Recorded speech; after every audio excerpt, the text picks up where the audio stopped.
new catchphrase? I think we said it last time, and I think it happens every time that we start this podcast, so I do think the clap happens. It's not necessarily a better catchphrase than we put the cult in pop culture, but which is technically very highbrow. Yeah, yeah. But I think we aim for a more lowbrow audience, so... I would hope so. It's more my measure to go for lowbrow than it would be probably. For it's just easier, right? High-class society. Yeah, it's easier, it's more fun, it's more casual. It doesn't feel as forced. For me, at least. You don't need to go all highfalutin. I mean, I love classical, but I don't know the last time I went to the fucking symphony. Yeah. I don't have a Criterion collection, you know what I mean? I have a Verve account, so, I don't think I meet highbrow by any means. I didn't even know Verve still existed. Yeah. And I'm one of the few that's still part of it, for no reason. Because Crunchyroll is on HBO Max, so I don't even need Verve anymore. Yeah, that's pretty true. Well, hello, and welcome to Pop Culture Party People, episode number, it's 10. 10. We've made it to 10. Yes. Double digits. We've made it. Yeah, we finally hit the double digits. You know what they say about double digits, Warren? What's that? You made it. You got past 9. You actually physically. Hey, you know that famous saying about the number 10? You made it. Yeah, you did. Good job. You broke the most rudimentary numbering system that you could as a child. Fantastic. Yeah. Good for you. Well, congratulations. You made it to episode 10. Congratulations to us, dude. I don't know about you, but life has not been fantastic for me at the moment. It's been a little rough. This podcast has been like one of the few things that I have like actively looked forward to and loved about this year. Yeah, well, I've had a lot of highs and lows, a lot of great accomplishments, a lot of things I'm really happy about. But as far as a career as an actor, performer, comedian, this is by far, this has been a saving grace for me. You know, it provides so many things of a creative outlet that I'm not screaming my head and banging against the wall. So thank you for that. And congratulations to you too, my friend. Well, thank you, dude. Yeah, no, I wanted to second that motion. It's been a really rough year for me as a filmmaker and as a creative person. I mean, YouTube has been really fun, but it's also really difficult. And this is just one of the things where whenever we do it, I don't really think about it too much. I'm just like, oh man, I'm so happy that we're doing this. It's the type of thing that laugh. I get lost in the laugh and fun of hanging out with you where I'll have notes and things I want to talk about, but it's just the purity of us talking takes over. And the next thing I know, I forget to mention that Casper is the original cartoon simp. You know what I mean? I wanted to mention that, but I was like, oh, I didn't get to say my simp joke, darn it. Well, you can say it now. For those of you who haven't listened to episode 9, you motherfuckers.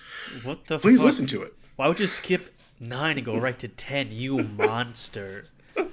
Do you not know how numbers work, you piece of shit? So I guess our proverb about getting to 10 makes no sense to you because you just jump around whenever you feel like it, going wherever you want. Numbers aren't just to be skipped around, son. You go in order. That's how they work. We need Except rules. for imaginary numbers, which I still don't fully understand. Yeah. Let's not go there. This is not a math podcast. There are plenty of those out there. I'm assuming. Oh, God, are there? I'm assuming, yeah. I would happily listen to a math podcast for our new segment. Why did I do this? Well, it's funny you mentioned that. Actually, my recommendation for your next thing to view is a math podcast, but the video version on YouTube. Oh no! Just I'll watch anything once. Yeah. So I just wanted to say, so we've been I've been working on this movie, and it has been killing me. For those of you who don't know, making movies is really hard. I'm sure everybody kind of knows that to a certain degree, but I don't necessarily know if everybody understands just how much labor goes into making a film. Being on set is not magical place. It's not as great as people make it out to be. Yeah, it's not some fairy tale wonderland sort of thing. It's grueling hard work that usually consists of anywhere from 10 to 16-hour days, depending on what you're doing. Yep. And on top of that, a lot of people, once again, they don't sit through the credits. It takes a lot of people to make productions happen. Damn right. And oftentimes it's your one task will be called upon within moments of doing it. there's no preparation except for just be ready for when it is your turn. There's no Absolutely. one, because everything's happening. No one has to keep track of what everyone's doing until it's like, oh wait, we need to do that in 5 minutes. Go find that person to get them ready to do it. So Yeah, like, being on set is so strange. It's like the hurry up and wait mentality where it's just like, yeah, you could be sitting around doing nothing for 8 goddamn hours, and then finally it's like, hey, we need this fucking person, and we need them on right now. Right motherfucking meow. right. So the idea is like, we'll keep that person trapped here for 8 hours for that moment that we need them, versus being like, go run around for 7.5 hours and come back in half an hour. Because there's no way of knowing what that half hour will be. So yeah, it's a whole kerfuffle.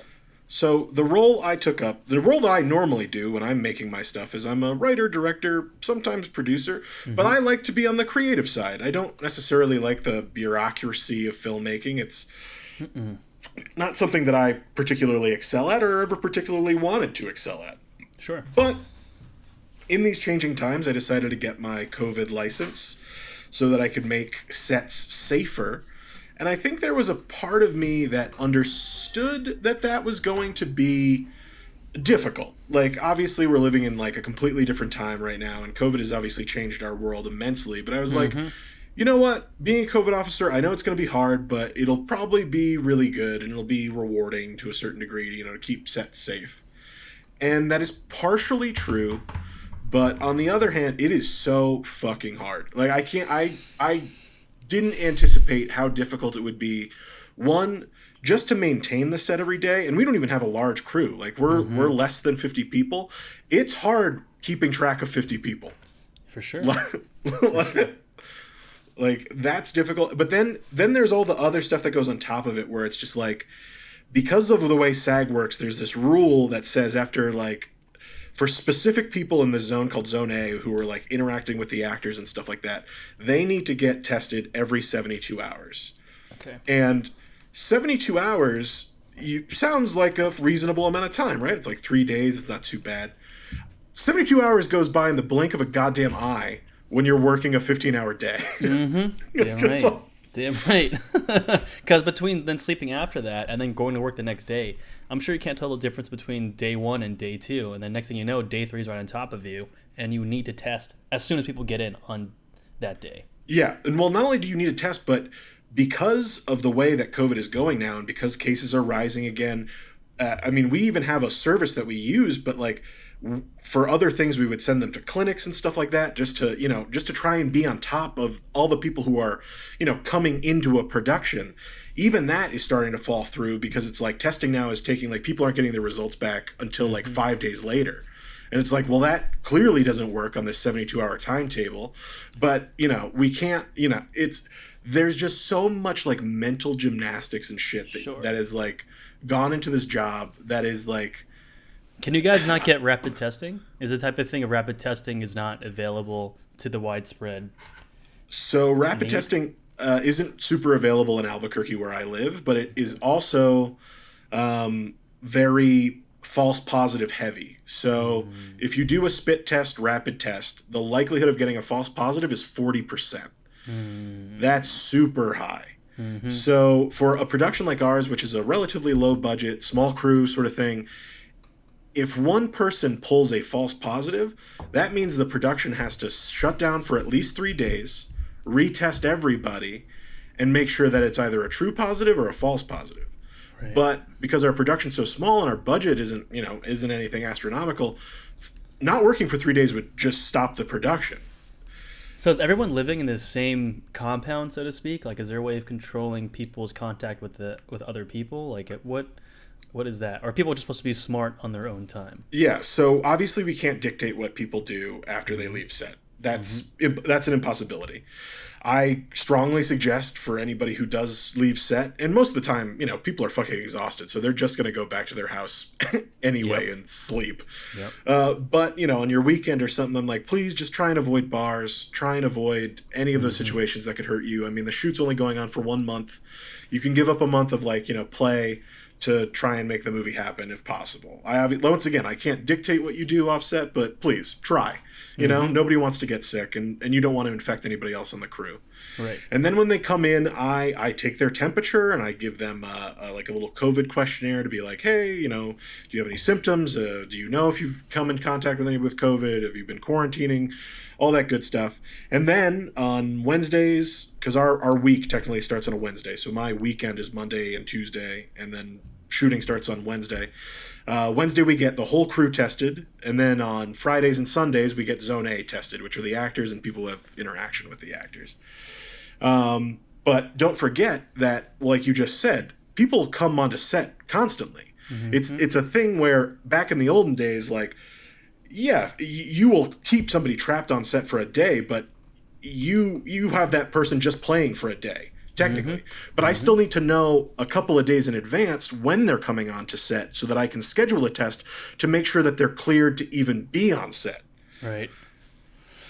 That's real frustrating because, it's a lot of moving parts, a lot of, you don't really know who is coming in, who's coming out. And also, it's got to be hard because you're creating the protocol as is, right? So, like, people don't know what to follow, so to speak. You know, if, like, let's say it goes 72 to 42, or 48, really, it'd be more likely. But still, like, I'm sure people are still learning of what to even handle with everything or how to even be patient with you. The real shitty thing about the 72, it's just like an arbitrary number, right? It's just like it would probably be fine if everybody just got tested once a week.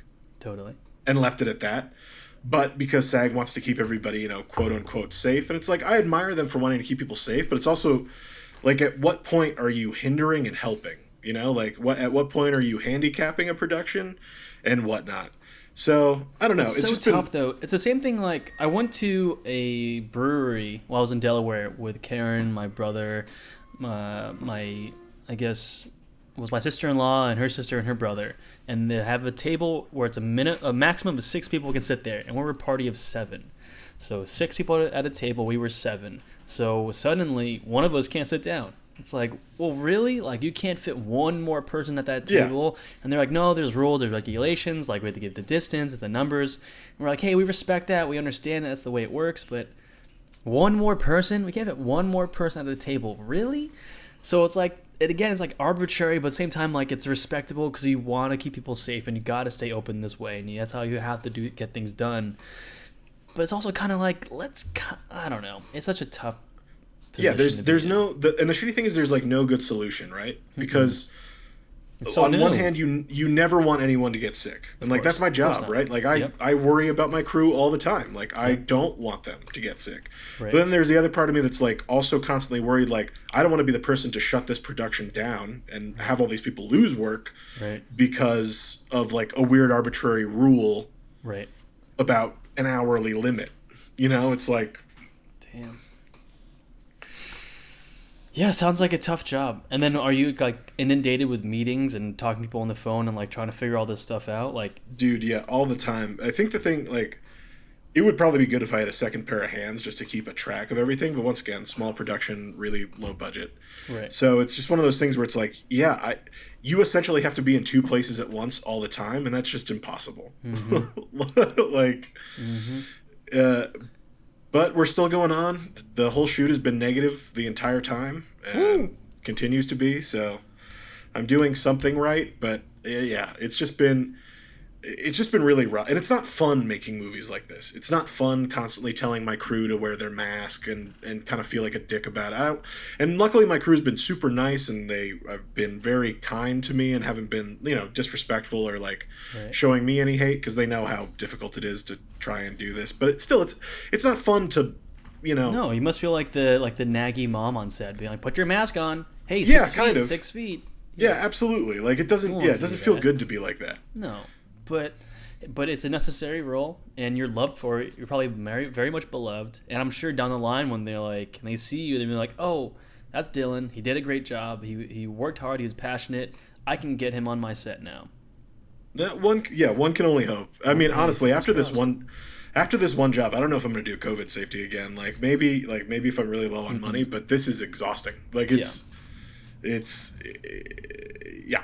This was a quick gig, make some money, make some connections, get in, get out, quit fucking about. Yeah, absolutely. Well, that's what I've been up to. What about you, man? I just wanted to vent a little bit, but I think it's good for people on the podcast to hear that, like, life isn't always sunshine and roses. It's, it's hard. It's hard being creative and hard trying to pay the bills being creative. Yeah, well, my acting, my auditions are so weird. So I went out for 2 auditions, let's say 2 weeks ago. One was for a Gillette commercial because I had a beard, and I pretended to shave and had a look, and I didn't really take it seriously because I was like, Gillette, me, like, I don't fit that bill at all. But I got a call back. But dude, it's the best a man can get. The best, yeah. I could be the best a man could get. But I got a call back, and I was like, they had put my name on hold. What that means is that you have the potential to be cast in it. But sure enough, I got let go, and luckily my really great friend Kay got it, and he's also Asian, so it's awesome to see Asian representation in these Gillette commercials. That's fucking amazing, dude. It's like such a tipping scale of like, I'm so sad and devastated I lost, but I'm so happy that Kay got it and the representation continues to grow. And then I went out for this stunt thing, and the stunt thing was I was gonna get pushed off a building with wire work, and I would get a little clip, and I'd get some print modeling out of it. Would have been this great opportunity. And I kind of went into it being like, I don't do stunts. Like, I don't know why I keep going for these stunt stuffs, but I was still able to throw together a stunt reel, given just the industry is like, you're Asian, you look like a menacing character, you do stunts. Yeah, you clearly do kung fu, yeah. Obviously. So I'm like waiting to get my audition. I'm waiting in line, but they're backed by an hour. But then I also agreed to help a friend pitch to basically Viacom, her TV show. So it's like, it's that timetable now of like, if I don't audition the next half an hour, I cannot be on the Zoom call to be in front of industry individuals, to be for a table read, to be seen. So it's like, what is more important? What should I be choosing? Do I tell the audition people that, hey, I'll come back in an hour, will you still be here, and then try to do this pitch and then hopefully make the audition? Or do I say no to the pitch, do the audition, and see what happens? So it's like, it's that thing of like, you're damned if you do, damned if you don't. What did you do? I picked the audition, because that was if I got it, it would have given me more opportunity selfishly, more money, more screen time, more real stuff, more connections, whereas pitching would really have just been a favor to a friend and would have been a great experience to learn how to pitch for a studio and great to meet people, but it was really just, I was just reading her script for her. Yeah. You're just helping out. I was just helping out. I was happy to help. I'm happy to do it again. But, audition was for me, so I need to take care of my craft. Yeah, absolutely. And like you said, all the other things factor into it as well. It's like, right. Pitching is great, and I'm happy to help when I can. But yeah, like, this other job is going to pay me if I get it. Exactly. So then I picked it, and then while I was there, I made some great connections. I met, like a SAG representative stunt double, and she gave me all these resources of things to go check out. And I met this great guy named Victor, and his claim to fame is he's the first Asian American stuntman in New York, and he's really kind of mentored me for a little bit in a way of like telling me some like steps and some things to be aware of, and to a point where literally before I auditioned, he had a whole chef outfit because he owns multiple restaurants, and the roles for a chef. He gave me his outfit to audition with. He like went right before me. He saw me. Oh, that's so cool. He goes, hey, put this on. And he put it on, and he goes, man, I just gave my role away, huh? But like, stunt people just don't care. They're the coolest people. They're super chill. They have all these great stories. They're just down to have a fun time. He helps me out. The stunt director was like, is this your son? And he's like, no, I just met him today. And he was like, oh, okay. Also racist for imagining that we're both related, you piece of shit. Well, he did kiss me on the cheek, so he's like, still, Warren, don't give it to them. Let the white guilt reign. Yeah. And then I nailed the audition. It seemed great. I didn't book, but through it all, I made some great connections, had a great time. And I think I just need to lean into the stunt thing. If I can book and have fun with it, why not see what happens? Well, I can definitely tell you from my own personal experience. Yes, stunt people are usually some of the nicest people on set. Mm-hmm. They're usually some of the most laid back people on set, and also they obviously have a job that's very dangerous and difficult. Yes. But they're all kind of like, I would say they're a lot like your personality. You like a little thrill seeking, mm-hmm. a little fun, and they still get paid a fun rate, and they get to be on set all day. It's not a bad gig. They get a SAG minimum, man. They make good money. And it's like, It's like kind of like that thing of like quintessential cool guy in cartoons with the leather jacket and the bike. Like Oh, those are all absolutely. stunt doubles. Those are all the stunt people. Like that's Yeah. they're just the No, coolest. you would people. totally be the Fonz of Ayy. set. Need me to jump off the building? Ayy. Well, that's cool, dude. I'm glad. I hope you maybe follow that passion or find that that's a thing that you actually use it to break into the industry more. Yeah. Thanks, dude. We'll see what happens. Yeah. I mean, like I said, one of these days I'm going to put you in a movie if I don't die. Hey, one of these days I'm gonna have you direct one of my movies. How about that? Hey, look at that. Synergy. Synergy. Speaking of movies, we should probably talk about what we watched since we last spoke. Nah. Yeah, podcast's over. Thanks, guys. Can I tell you the story of why I became an actor?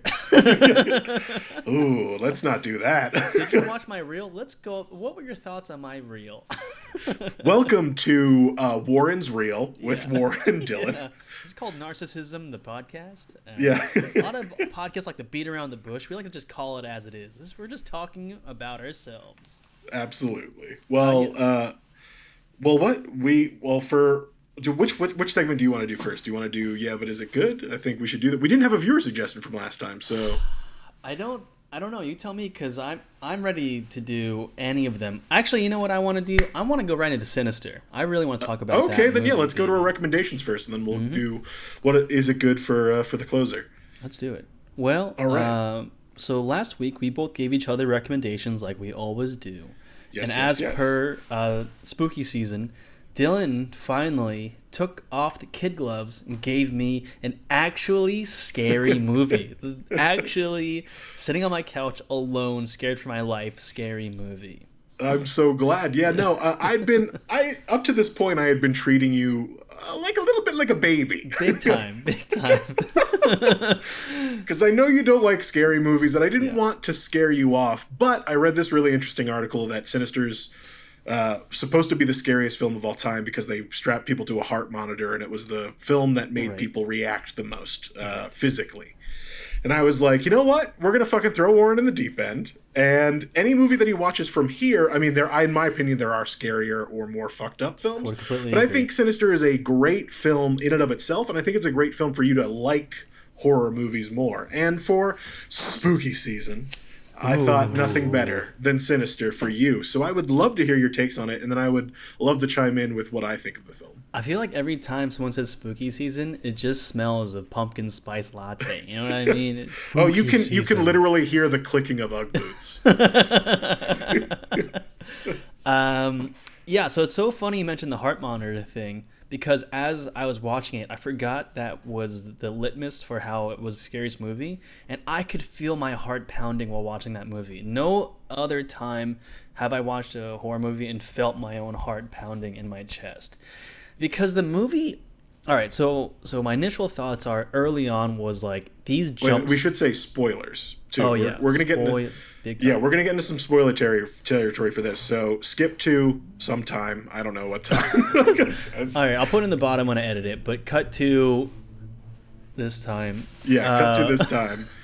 But yeah, spoilers ahead. So early on, when they first moved to the house and they're unpacking, and then let's say maybe into the first projector watching, it was all, I would describe them as juvenile jump scares. Like, oh, really? A scorpion? Oh, really? A snake in a box? Like, oh, your son's in the bushes? Like, this is the scariest movie. Are you really going to treat me like this?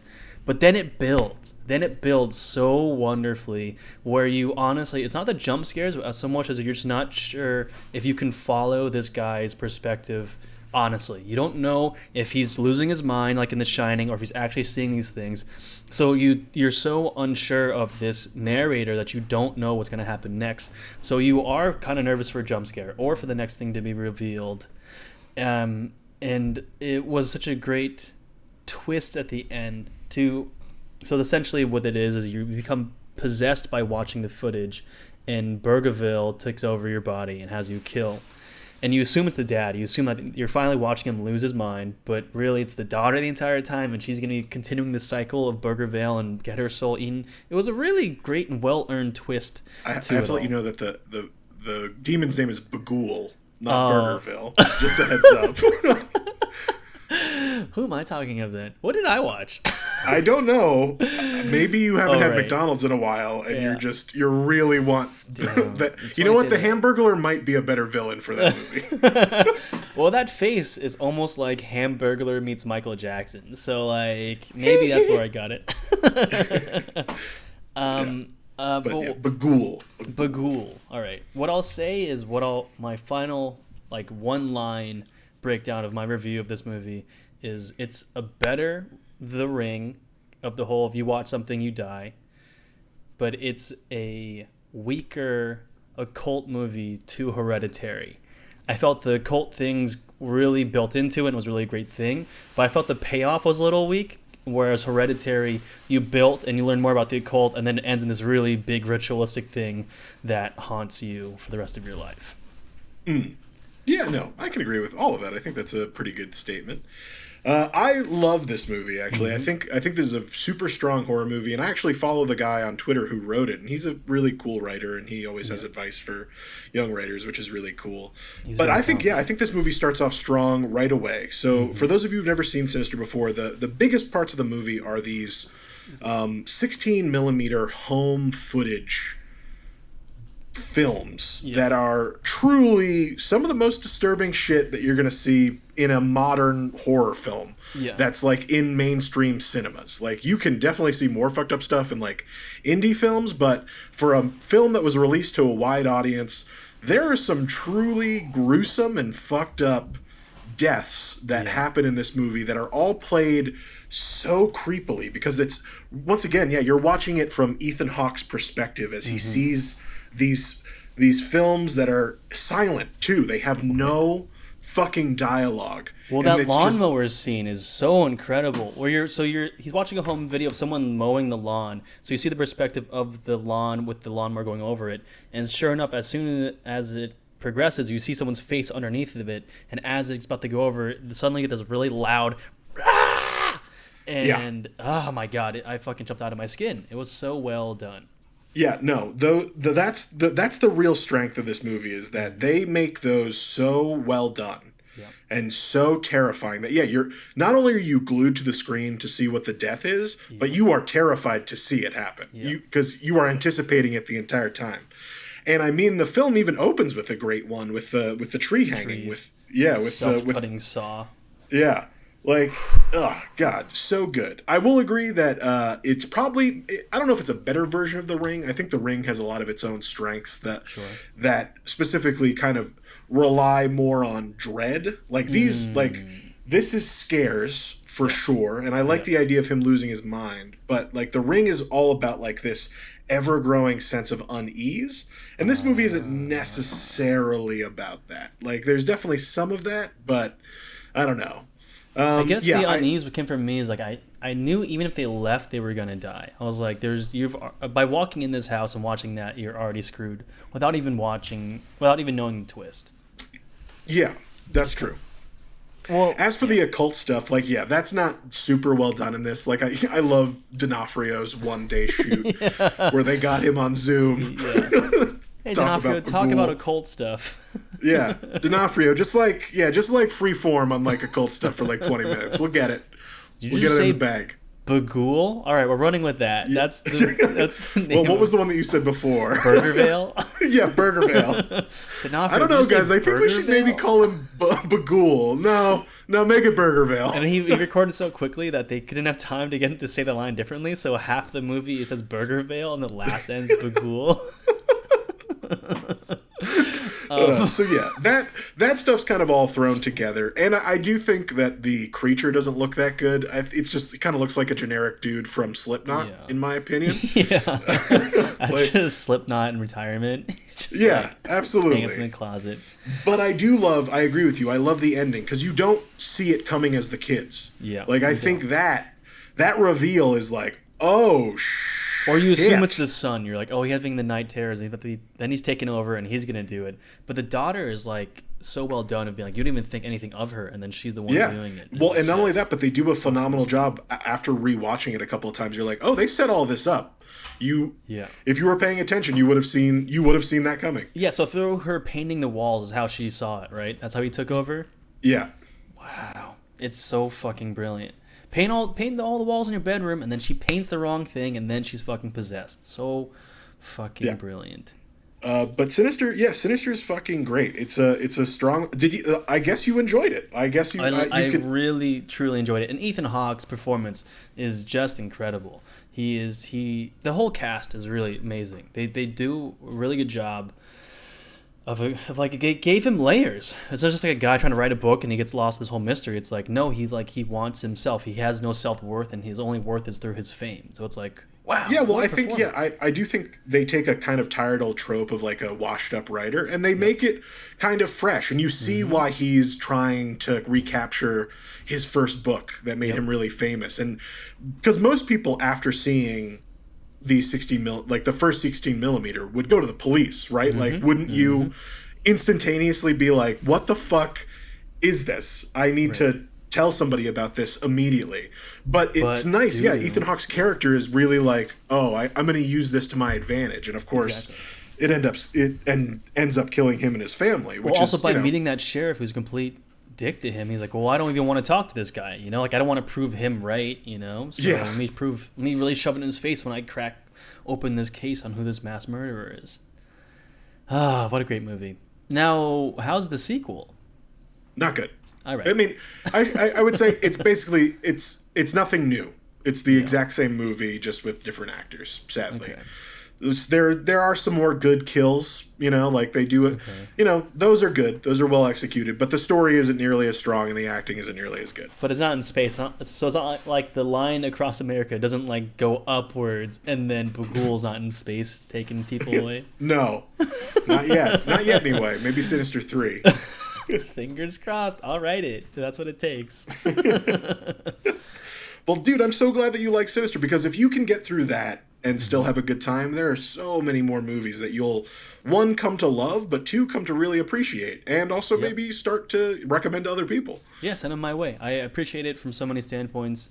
The filmmaking was beautiful, the cinematography, the acting, the directing, the writing, the editing. I loved it. Send more my way. I'm ready. That's phenomenal, dude. And also, that movie was made for very little money. I think there was a budget of like $10 million, which is pretty fucking low. Which just proves the point of like, make horror movies. You will make money. You will make your money back. Absolutely. The Blumhouse model, man. No Blumhouse movie, except for some very rare few, are more than $5 million. And almost every single Blumhouse movie is made much more than that. Wow. Good on them. Or good on him? Good on... Yeah, well, yeah, that was his...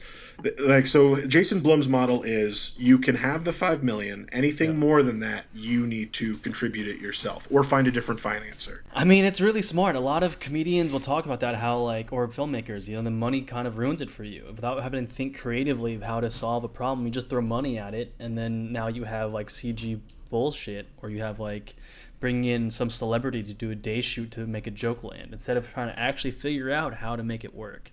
Absolutely. Yeah, no, the idea that money is the thing that fixes everything is wrong. Yeah. It's really creativity. And actually, most times when you're working on a film that has very little money, you got to get real fucking creative. Yep. If you think money fixes anything, look at any CEO's child, and you'll see that money does not fix it. God, needle point that on a fucking pillow. While they're fucking chomping down zany bars and drinking daiquiris all day. Well, I don't know about the thing, but...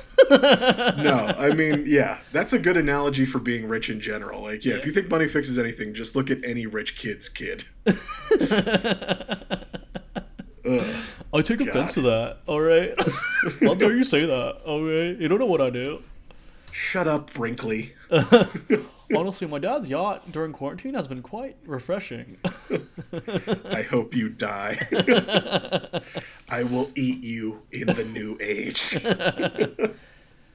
So my recommendation to you was anime, and I didn't have a lot of spooky things to recommend to you, given that you're quite the connoisseur of this season, and I'm hoping that you enjoyed it. And also, luckily, it's not that many seasons deep, so there's not that much for you to have watched. I mean, it's not even that many episodes deep. It just came out. What were your thoughts of Jujutsu Kaisen? So, Jujutsu Kaisen had been on my radar for a little bit because I had been obviously hearing chatter, and I believe I heard some stuff from you early on when the manga was. It's still running in Shonen Jump, and it's kind of becoming one of the new higher ranked manga in Shonen Jump's title. Because, for those of you who don't know, Shonen Jump has gone through some big, not cancellations, but big finales this year. Yeah, we had Haikyuu end, we had Demon Slayer. Oh, God. Keep going, get through this part. We had Promised Neverland. Oh no! Oh God! What are we gonna do? And a couple of others ended this year. So Shonen Jump's kind of in this weird transition period where it's still trying to it still has One Piece, which is keeping it going, but the big three are just down to the big one now. Really, I mean, seriously. Naruto's over, Bleach is over. Yep. But Bleach might come back, though, in one way or another. But yeah, they've been trying to... I think since they lost Naruto, they've been trying to figure out what is going to kind of take its place. Well, I definitely think My Hero has done that to a certain degree. My Hero is Clover. Yeah. Yeah, My Hero is huge. But Jujutsu Kaisen is it's a really cool concept. It's one of those things where I will admit... I don't know about you, but I'm getting a little tired of it always being teenagers. And I know that's a huge part of Japanese storytelling is telling it from in a high school perspective. And that's a huge part of shonen in general. Yeah. But I think it's always nice every once in a while to have a story like Berserk, where it's oh, these are adults. This is nice. But I like the take on Jujutsu Kaisen because if you are going to tell a story about high schoolers and stuff like that, I'm always interested in them telling a different story that I may not have really seen. Mm-hmm. And the idea of doing these exorcisms, which is I don't know if you ever read D. Gray Man. Oh, yeah. Oh, yeah. Yeah, I loved D. Gray Man. I love that kind of weird gothic aesthetic and the idea of exorcising these demons and stuff like that. That plays right in my wheelhouse. And I think Jujutsu Kaisen is a really nice... successor to D. Gray Man. It's got its own style, it's got its own voice, but it definitely has that same sort of monster of the week flavor that you come to kind of know and love, which is really fucking cool. With a dash of a lot of the shonen you've come to really want and love. Yeah, absolutely. And I think that because I watched the 3 animated episodes that are out right now, and then I read a little bit of the manga afterwards. I think that his art style is really cool. I think some of his creature designs really nice, and I think the characters that he's building are also pretty interesting and pretty cool. I don't know, because it's still young enough. I don't know if it's really hit its stride yet, where you have your favorites to rely upon. But I do think it was a good suggestion for spooky season because there's plenty of demonic possession and evil shit happening in there. Yep, you get to see some real nasty shit you see some weird curses eating people, and you see people eating dead fingers. It's real fun. I think it's does a good job of taking a little bit of everything that we know from shonen and kind of mixing it up and making it a little different and a little original. You still have your hand signs and you have your predictable characters of your main character being this dumb oaf who doesn't really know how the world works, but he's going to power through. Who's incredibly strong with brightly colored hair. Yes. You have the second, probably the real main character, the brooding type who... is really good at what he does. Yeah. And then you have the useless girl who shows up and it's supposed to be comic relief, and they give her chances to be strong, but the show always knocks her down and doesn't give her a chance to shine. So... I do think her weapons are fucking awesome though. Those 2 hammers are tight. Yeah, and she only gets more badass, but then she'll constantly my favorite character out of the bunch is definitely their teacher. Goji. I mean, yeah, I think he's a badass. Obviously, I've got a big soft spot in my heart for Kakashi. So it was just this is Kakashi, but both eyes are covered now. Oh. They're how do you make Kakashi better? Make him blind. Well, wait till you see when he takes the blindfold off. It's really fucking cool. Oh, that's fucking awesome. I can't wait for that. But I would say for anybody who's looking for a more horror-centric shonen, I would definitely recommend that. I mean, there are better horror manga for sure, but if you are looking for... if you're looking for the shonen that's got a little bit of creep, got a little bit of chill, got a little bit of fear, got a little bit of curses and evil shit, I think Jujutsu Kaisen is really good and definitely should be on your radar if you haven't heard of it already. All right. Well said. And let's get Black Clover out of here. I hate that anime and I want Jujutsu in here. Well, I've never actually watched or read Black Clover except for the first anime episode, and as you know, I prefer dubs. And I it's do bad. love I do love a dub, but the guy who, or maybe it might be a woman who does the voice of the Of main character Asta, is so fucking grating. It is he's an he's bad in awful. both sub and dub. That's how much I hate it. Neither way can you watch it and enjoy it. It's so bad. I hate it.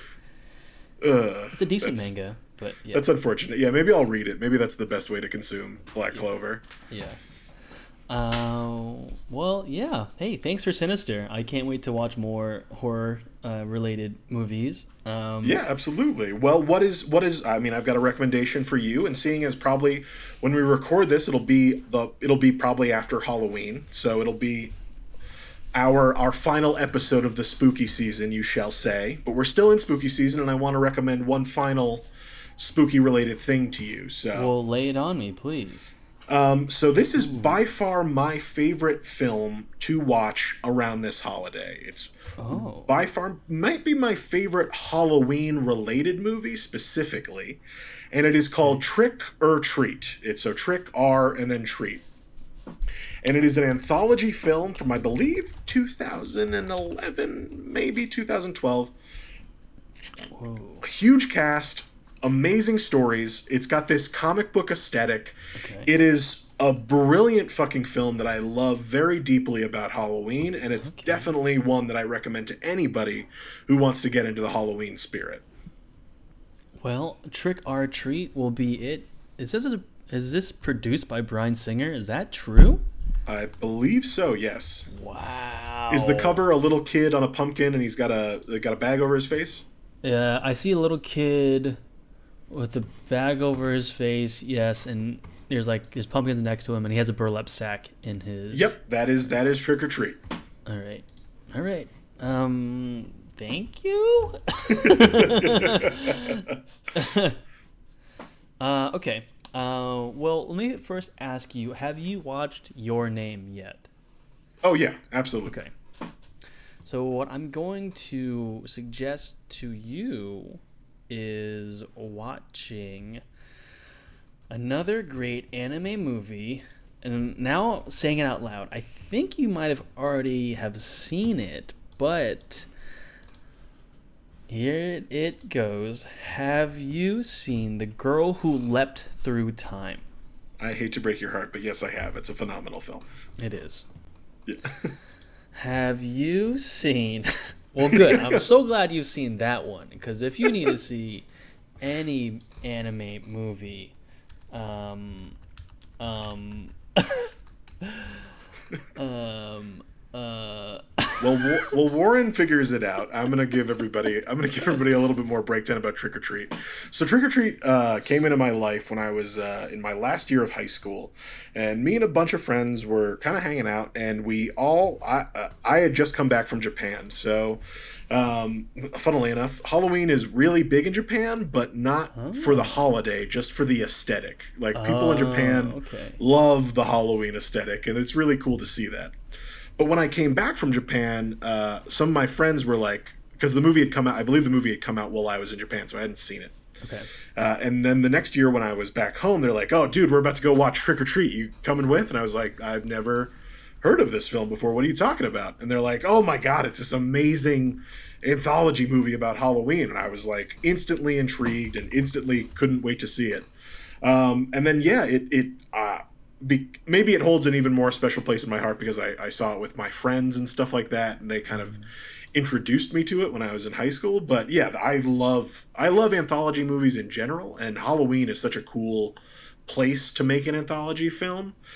So yeah, Trick or Treat, I can't wait for you to watch it. I hope you love it as much as I do, so we can watch it every year together, like an old married couple. Aw, you mean that? I do. I really do. All right. Okay. Well, because I really need to start texting you before we start doing this, so I can know. No, I love this dead air. All right. Here's another one. I'm sure you've already probably seen this, but here's a jab. Have you watched the sequel to Gantz. By sequel, I mean spiritual sequel and the writer's sequel, like his next project after finishing Gantz. No, what's it called? Inuyashiki. I've seen Inuyasha, but Okay, perfect. So because we have one more week of spooky season, I think this will still work. This is anime very much written by the man who made Gantz, so it's going to be a little bit disturbing, a little bit violent, and really kind of question society and as a whole. And essentially, an old man, he's really just kind of just struggling through life. He's in a marriage with no romance. His kids don't respect him. He's just suddenly got cancer, and he can't get a raise at work, and he's thinking about killing himself when suddenly something from space entered his body and becomes part cyborg. And he has to figure out how to exist while simultaneously a dreamy young teenager gets the same power, but he takes it upon himself to start killing people.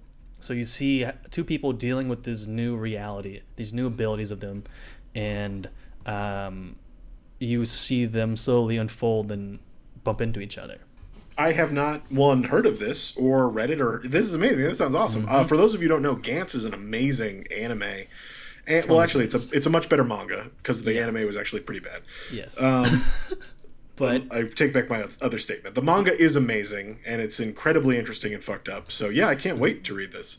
Dude, you're going to love it. If you love Gantz and you love the sadistic nature of it all and really the gut-wrenching parts of it all, you're going to love Inuyashiki.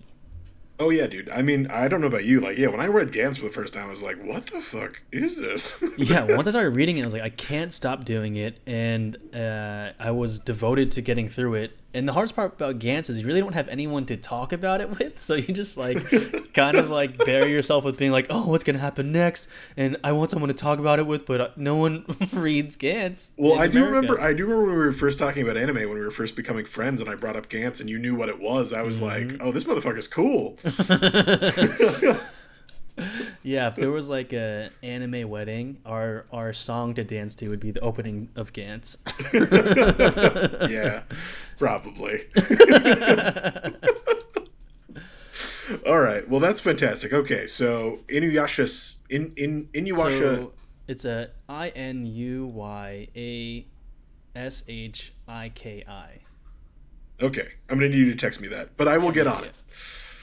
All right, Awesome. So from last episode, I had a recommendation for something that I didn't know if it should fall into the "yeah, but is it good" category, because I know it's good for me and I love it, but I know that you've never seen it, and this is a movie that I've never run into another person who's seen this film. This is one of the this is one of the very few films in the world that whenever I bring it up, everybody looks at me with blank stares, and they're just like, "What are you talking about? Did you dream this? Are you retarded? Tree? What's going on?" Talking about? Who would make something like that? It's not real. Yeah. But this is one of the biggest movies of my childhood, and I wanted to share it with Warren, and I also wanted to revisit it, although I do revisit it, pretty frequently around this season. Okay. And that film is called The Halloween Tree. It's a Hanna-Barbera cartoon from the early 1990s, and it's based off of a Ray Bradbury book of the same name, which is also another really phenomenal book about Halloween and stuff like that. But I actually think I like the animated movie more than the book, and I would like to hear what I'd love to hear what you think about it. Well, this movie's interesting because it feels like, so Cartoon Network put this movie out, and it seems like before Cartoon Network started doing original content like Dexter's Lab and Powerpuff Girls and had that big cultural boom of these great cartoons, this kind of feels like a project where they weren't really sure what they're going for, so they're like, let's do an educational movie about Halloween. And I could feel myself being a kid watching this and be like, they tricked me into learning. I wanted to watch a cartoon and I'm forced to learn. And my critique is I don't think this is good because I feel like whereas a Magic School Bus you can actually potentially learn a lesson, I feel like this movie begins to teach you about the cultural references and what importance they are and where they came from, and sometimes they just quit. They just like, oh, we're running out of time. Here's a cathedral. Jump on gargoyles and fly away. All right, great. Next thing. Next thing. We spent too long in Egypt and lost track of time. Quickly, let's just move to the next. And I think we always talk about in these is this good writing the kids to not be dumb. And it's like these kids, they're not dumb. They're pretty smart. They can handle things. But what I describe them as, they're quite numb. They're just kind of like, oh, the stairs are breaking. Look what you did. It's like, no, you need to panic. You need to freak out. Oh, there's Pippin's ghost. Pippin, come back. It's like, you guys deal with this often? So yeah, I agree with all of those statements. I completely think it's true that, yes, there's this aspect of this movie that's trying to teach you about the traditions of Halloween, right. And it does it kind of good, but not great. It's like a great introduction, but there's no follow through at all. Absolutely, and it's one of those films where you're like, yes, as a kid, you're like, oh, they tricked me into learning something, and you do kind of learn a little bit about Halloween tradition, a little bit, but it also does suffer from the fact that they never give any one tradition enough time to really land. Welcome to Dia de los Muertos. Here's a sugar skull. Do you get it? All right, good, great. You get it? Get the fuck out of here. Hurry it up. And then quickly he's like, yeah, I get it. So you understand death, so you're not afraid of it. Okay, next thing. And I do also agree that, yeah, the kids are definitely smart. And they don't, once again, what I do really like is that they don't pander to you at all. Right. Like, the movie doesn't, like, treat them like, oh, shucks, well, blah, blah, blah. Right. But it does treat them like, yeah, they don't have the same level of fear or, like, intention that they should with, yeah, seeing their friend's ghost and stuff like that. I feel like also movies like this, you need rules. Like, what is Moonshroud's powers? Where did it begin and to end? How does Pippin travel? Is it that he has the pumpkin, then he can fly? Or he needs to fall to grab a pumpkin and then can fly? Like, what are the rules here? Like, what allows him to do these things? All of those things as a child, you're just like, that makes total sense. But yeah, as an adult, you're just like, yeah, what's going on? How did they knew that the gargoyles were going to fly when they jumped on them? Like, what is happening? I don't know, but it was pretty badass when it happened, though, right? Like, yeah, sure. I mean, it's pretty sick. All right, if we're being honest, like, when they took off, I was like, that's fucking sick. Yeah, it's pretty fucking gnarly, bro. When do I get to ride a fucking gargoyle, dog? Like I said, this is one of the movies that taught me to love Halloween. Sure. And it's specifically because, as a kid, it taught me about Halloween. And I think that's, like, an important thing for me as a person. But it's also one of the films that, if I ever hit it big as a director, I want to remake. Ooh. There are very few films that I want to make that are not my own idea. Uh-huh. But Halloween Tree is one of the very few that, if I was ever given the chance and the budget, I would kill to make this movie live action. Well, I'll tell you what, man. No one's fighting you for it. Yeah, absolutely. Like, yeah, nobody knows about it. Nobody cares about it. Good. You should just buy the IP now. I'm sure you can get it. Just hold on to it, you know? You're probably right. But I agree with your statements, but this movie's still good to me. I had a great time rewatching it. It reminded me of being 7 in Maine and watching the leaves change. And it's just got such, like, significance to me as a person.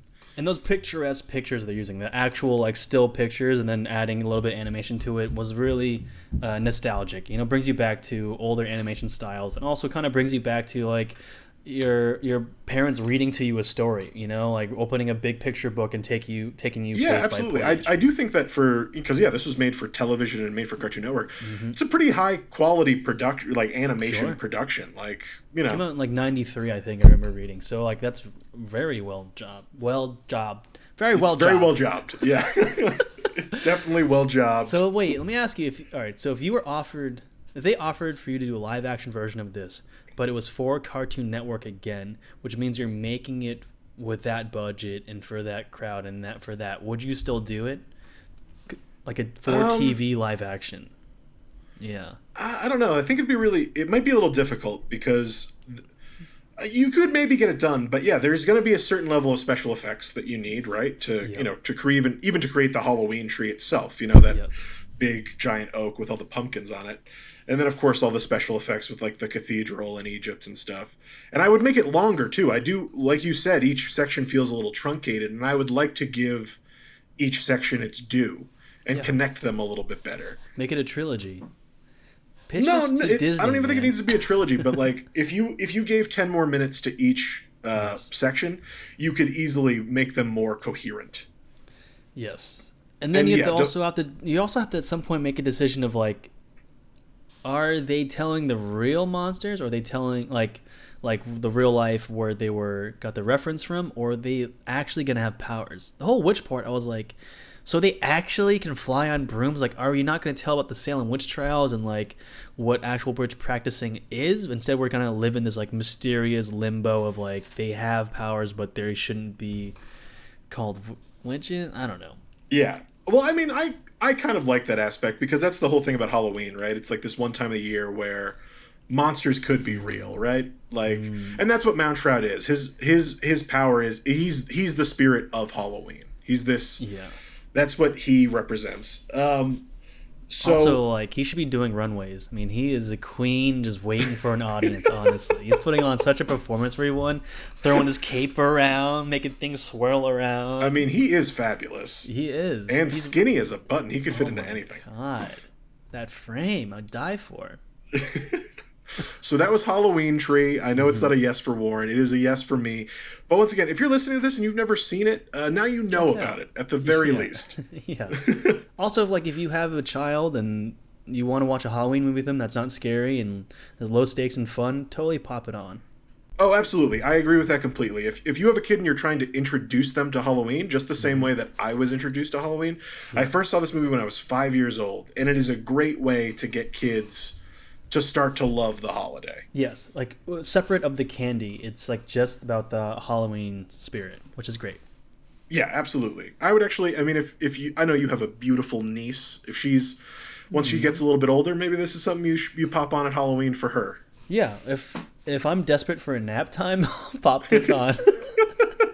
Uncle Warren needs to take a nappy poo. I need a nap, Winnie. I gotta watch you, so let's watch this movie, okay? Don't move. Bye. Well, that is it for But Is It Good? It's good for me, not so good for Warren. Totally understandable. Yes. For next week, Well, we have a suggestion from a viewer, correct? we have a suggestion from a viewer and our next guest. So Ooh. our next guest will be Jaron Young, a fantastic comedian. I've worked with him a few times. I've seen him perform. He is an incredible stand-up and sketch writer. And he suggested for next week, but is it good? Gremlins. Ooh, I mean, I definitely want to watch that, but I mean, he's kind of jumping into the Christmas territory. If Well, we're 100% honest. But it's kind of nice. It's spooky and then into the Christmas season. I mean, So you know what? a great Christmas usually segue. keeps coming earlier every fucking year. So Yeah, yeah, right. it seems to follow. It seems You to can follow almost track. hear Mariah Carey now. Yeah, I can hear "All I Want for Christmas Is You" right now. Okay, so next week we have a new guest who I'm very excited to meet, and we are going to be watching for Yeah, But Is It Good? Gremlins. Correct. All right, very cool. We should. I wish we had another viewer suggestion. It's only 3 things for next week. Well, But hey, you know what? We're already at an hour, so I think 3 things is totally fine. God damn, another hour has gone fucking by. snaps to And us. Great job. I guess, unless you have anything else to say, that is the end of this very here episode. Well, I want to say I love you, Dillon. Thank you for your hard work of starting this new role on set and figuring it out for the rest of us. Stay tough, buddy. Get through it. You're almost done. And Thank you. yeah, thanks for doing the podcast with me. Absolutely. Well, that is it for this episode of the Pop Culture Party People. Warren, you got anything you'd like to plug before we say goodbye for the night? Just check out my YouTube channel and check out me on Twitch. And that's it. Awesome. I am around Twitter and Instagram under the handle All the Birds. Feel free to check me out there. If you'd like to watch some YouTube videos that I made, I've got over 35 on my channel called Unlimited Free Time. Feel free to check it out. If you'd like to follow this podcast, feel free to go to Twitter or Instagram. We are at the PCPP Podcast. Until next time, remember, we're the Pop Culture Party People. We put the cult in pop culture. I love you, Warren. Love you too, Dillon. Bye.